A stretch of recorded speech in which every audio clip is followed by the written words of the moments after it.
Obsidian Flames, one of the Scarlet and Violet sets that was heavily themed with Charizard cards. And are those Charizard cards holding up? Is the set in general holding up from the single standpoint? Let's discuss it in today's video. Well, actually, that's none of your business. Welcome back to the channel, guys. This is VMAT. If you do enjoy my content, please consider subscribing and joining all the fun we have here.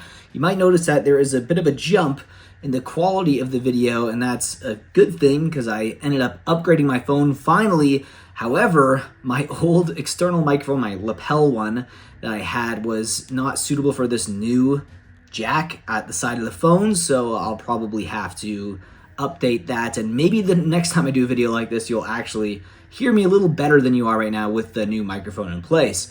With that being said, let's not talk about my phone. This isn't about my phone. This is about Obsidian Flames, the Charizard-themed Pokemon set. And ever since this set got released, there was a few more Charizard cards that were on people's radar, and maybe that took some of the attention away from the Charizards in this set. I'm talking like the 151 Charizard cards, whether it's the full art, the EX, or even the nice special illustration where I was like, spill it. What the heck am I even talking about? And then you also got the Charizard premium box, the one with the statue, and then there's the promo in there. So you're getting a lot of Charizard. Tends to be a theme with Pokemon. You're going to get a lot of Pokemon that have Charizard sets. You know, a lot of Charizard set Pokemon sets. Jeez. I don't even know what I'm talking about. This new phone is draining my brain, apparently, as much as it's draining the battery right now as we're recording. Why don't we talk about the top 10 singles from the Obsidian Flames set and see whether or not they're doing well on the TCG market. Number 10 is Pidgeot EX. This is the full art. It's been going down like crazy, as you can see. This is the near mint price, sitting at $4.50. It's lost 32.53% of its value over the last 6 months. If you look at the last 3 months, if you look at the last 6 months, I should say, it's lost 35.73%. If you look at the last year, it's pretty much climbed, then went all the way back down to close to its release price, about $4.04. Jeez, that is crazy. Next up is Scizor or Scizor. How do you guys pronounce it? Let me know down below in the comment section. And this is sitting at $4.35. It's actually up 6.88% over the last 3 months. If you look at the 6-month trend, however, it's up 19.95% over the last 6 months. Next up is the Pidgey. This is the special illustration, or just the illustration rare, I should say, not the special illustration rare.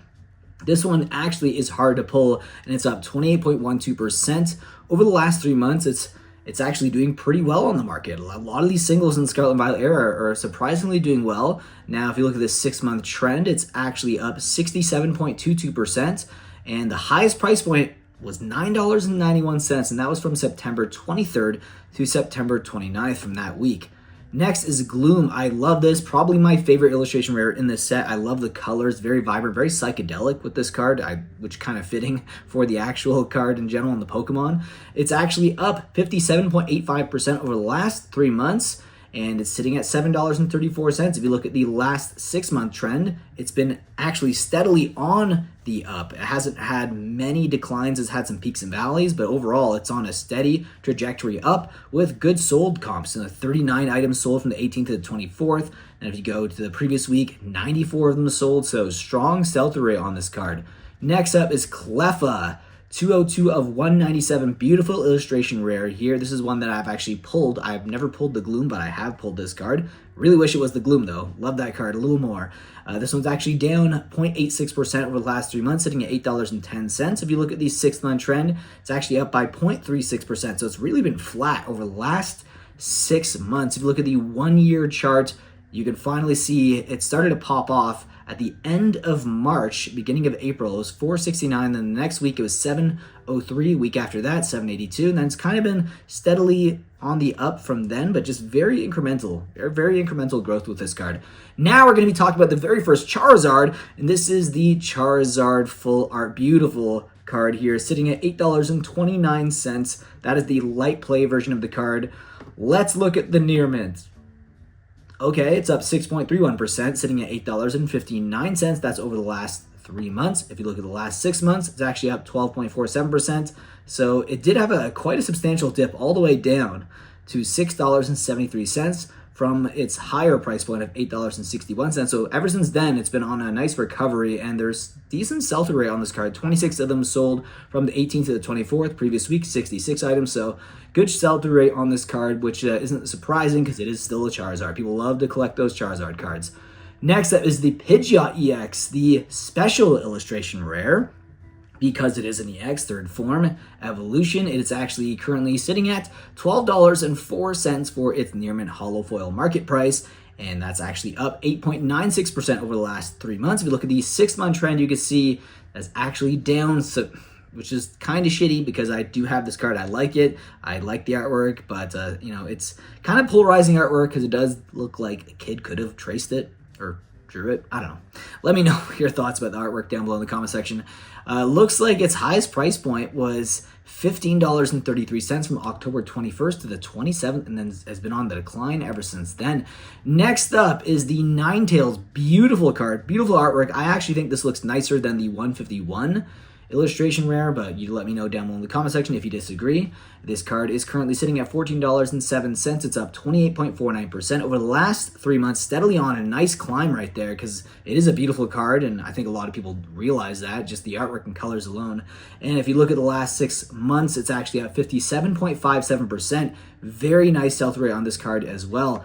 Now, the second place card in this set is the Gold Charizard, sitting at $21.71 for its near mint hollow foil market price. It's up 16.85% over the last 3 months. If you look at the 6-month trend, you can see that it's up by 14.39%. So nice climbing. It did kind of drop a little bit from the August 26th to September 1st at about $15.88, but there was still a nice sell-through rate of 87 of them sold, and then it's just been on the rise ever since then.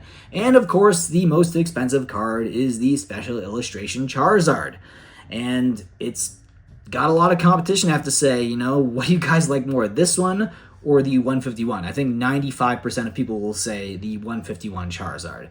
So, yeah, I don't know. It's still a cool card, but I probably would go for the 151 Charizard, and the market would suggest that that is the case. Still expensive, though. This is the chase card in the set, and I will say, for like a chase card to be only $50.19, and that's like the chase card of the set, that's kind of low. I feel like a card's got to be close to $100 for it to be like the chase of the set, because it's pretty difficult to pull this card. It's not extremely difficult like the way it is for Greninja, for example, or like the Moonbreon, but it's still pretty hard to pull this card. I opened a substantial amount of Obsidian Flames packs, and I still never pulled this. I probably pulled over 200 packs in total, and yet to find this card. It is up, though, 18.48% over the last 3 months. If you look at the 6-month trend, you can see it's up by 9.52%. Its highest price point was October 21st to the 27th at $57.13.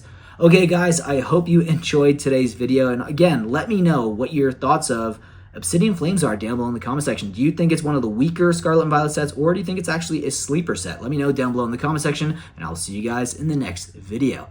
Take care.